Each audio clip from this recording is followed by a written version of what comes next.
Some people experience happy childhoods, but I think the majority of people experience many moments of sadness, betrayal, and rejection throughout their normal years of growing up. We have 18 years, more or less, in most circumstances, where we're meant to be nurtured and cared for. But what happens when this does not happen? What happens when, rather than having a happy childhood, we actually experience one traumatic event after another? Well, that's what Mandy asked me today, and I'm going to read her question before responding to her directly. Mandy asked, as you can see, that her entire childhood was one traumatic event after another, and that energy has taken a deep root in her life. How can one relinquish the energy from their energy field that is causing debilitating illness and repeating external trauma? Well, Mandy, thank you for the question. We're going to dive right into it. I'm going to speak to you directly. I think something that I've learned from working with people one-to-one with a whole variety of traumas, ranging from the most horrific of horrific sexual and physical abuses from people who we'd imagine should love and care for us, to moments of tragedy, death, loss, or that low-grade feeling of alienation, that feeling of never really bonding with your caregivers, maybe never really feeling like you actually belong in the family. There are a few themes which are predictable, unfortunately, from what happens when you have something like trauma after trauma and never really get to develop an authentic personality that isn't clouded, at least to some degree, by that feeling of having to put on a performance or having to be someone that you're not. I think there's two common patterns that lead to something like debilitating illness. The most common pattern that I've seen, especially in women, maybe this is you, Mandy, maybe it isn't, I don't know enough about your story, is that a lot of boundary betrayal, or that feeling of being a people pleaser or being a nice person, is typically a codependent, forced parentification of the child, which rarely we escape from.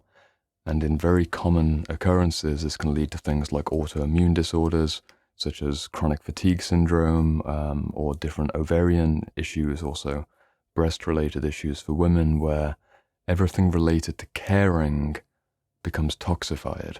This is something that is really common in that trauma after trauma space. We experience in our bodies over and over again what it means to have lost our sense of agency because we were forced to do things for other people first. And the different scenarios I'm sure you've seen isn't just that feeling of having your boundaries constantly betrayed, but having to play so many performances to the world around you, having so much agony coming on wave after wave that you never really get a moment to pause and actually sit and reflect with your soul.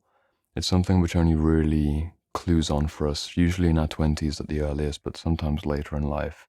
We don't get that moment to truly sit with ourselves because there's so much electricity, and not even just electricity, but something like a dark sludge which is always present and always feels uncomfortable. We're never truly at home in our skin. So this is something like the path of debilitating illness, and I imagine you can relate to it.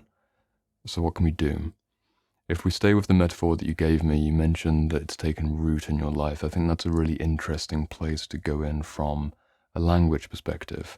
If we do imagine a tree, and we imagine the beautiful pine tree that we all are, let's stick with the pine tree. I like the evergreen imagery. What does it mean for a pine to have a poisoned root? Well, at its most extreme, you could imagine that the whole system is poisoned to the core. And of course, those roots can fall ill many months or even potentially years before the foliage and the rest of the tree starts to show signs or symptoms of debilitating illness. So this is typically when we notice that our roots are poisoned. We see something external, something that is obviously wrong, usually an addiction or a series of toxic relationships, and we realize that we are not standing on the healthy footing that we probably should be. But it would be a mistake, Mandy, to imagine that we are poisoned to the core, or that all of our roots are black and brittle. I think what I've experienced in working with people is that usually we have a few main roots or a few main energies that dig down into the soil and keep us locked into those old survival personalities.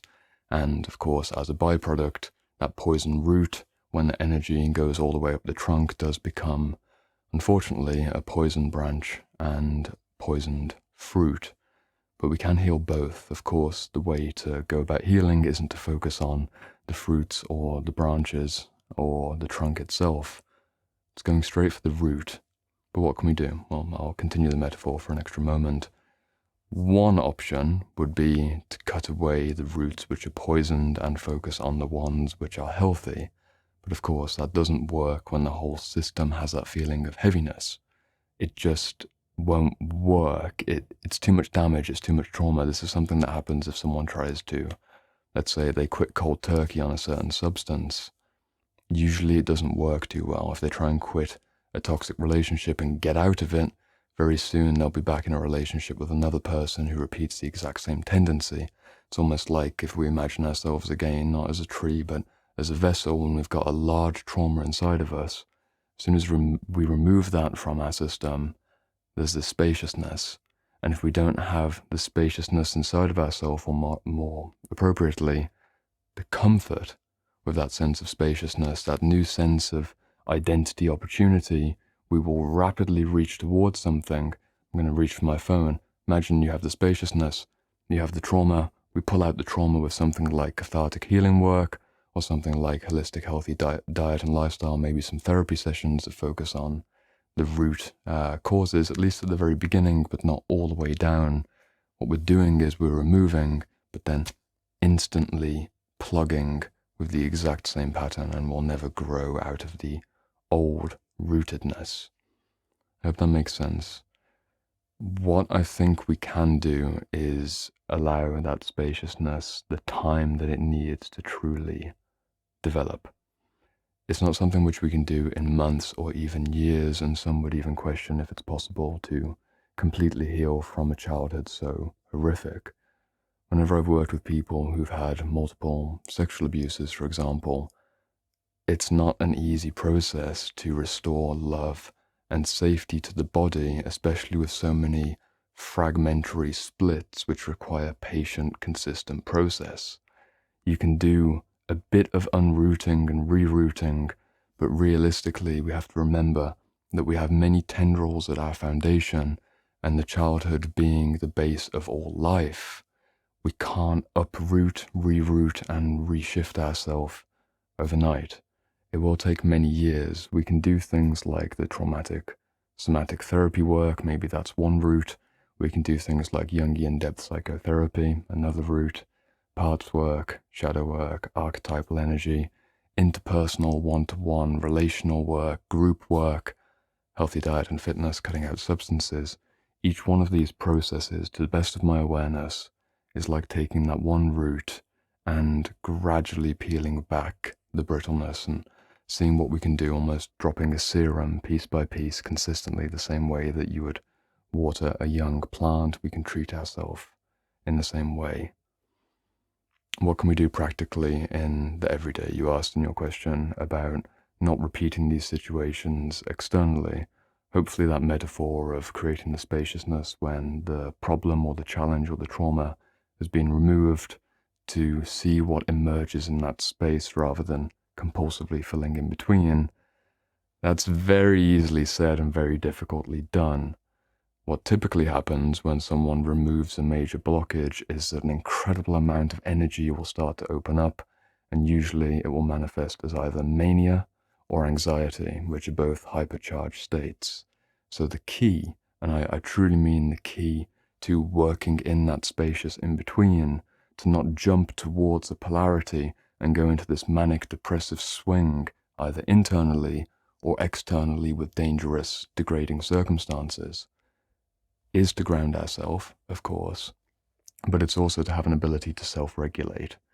And I cannot overemphasize enough that if you're not already really clean with your substance consumption, with your diet, with your water quality, with consistent exercise, and hopefully with a good friend group, at very least one or two good friends, we can never truly root into the world in the way that we might imagine. And that sounds so fucking brutal, because how could it possibly be any different?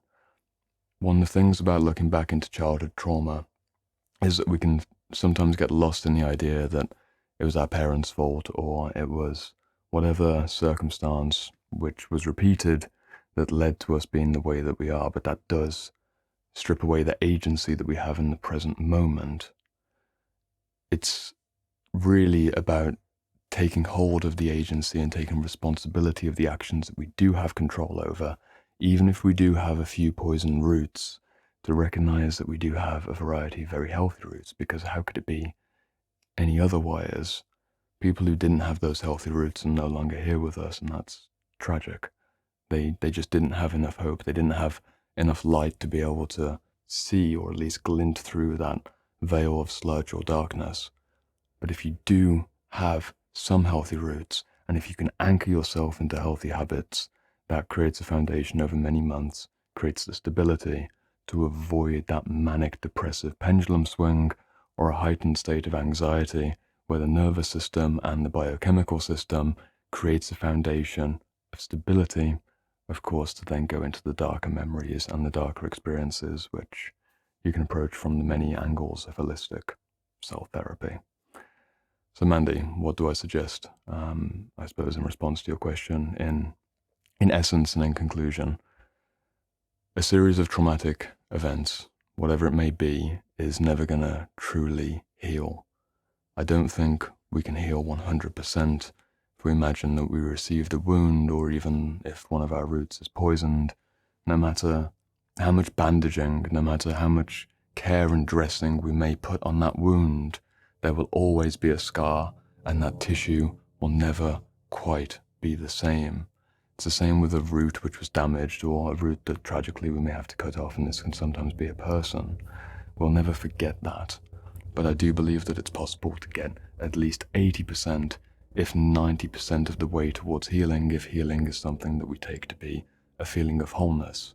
If we heal our roots to 80%, our trunk might heal to 80%, and so might our branches, and then we will know when our fruits extend from our limbs and we see just how vibrant and juicy and potent we are, and how expressive we can actually be once we've abandoned that survival personality, which isn't a case of overnight spontaneous change, but constant, full spectrum reworking established on those healthy habits.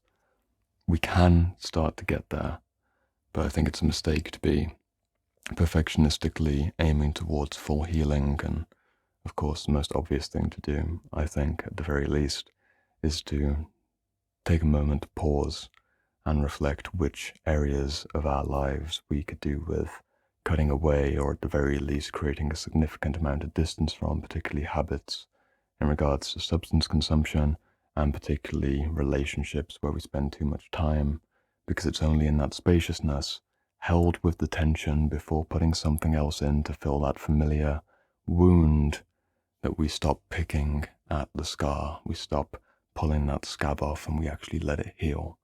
But that does take a few weeks, often of anxiety, which we can ground in with that self-loving action over time. I hope this helps. And yeah, thank you so much for the question. If everyone else who enjoyed watching this would like to get involved, then I put a comment and pin down below. I'm actually a little bit moved by this right now, but I put the comment down below. Feel free to get involved. It is a really dark topic, and yeah, it moves me. It's what I do behind the scenes, and I know that every single person who's watching this video, yourself as well, is going through their own shit, and we can progressively clear that out, but it doesn't make it any less dark, does it? Well, that's the end of that. Next video is over here, and it will be a question just like this. If you want your question answered, then leave it below. I look forward to responding.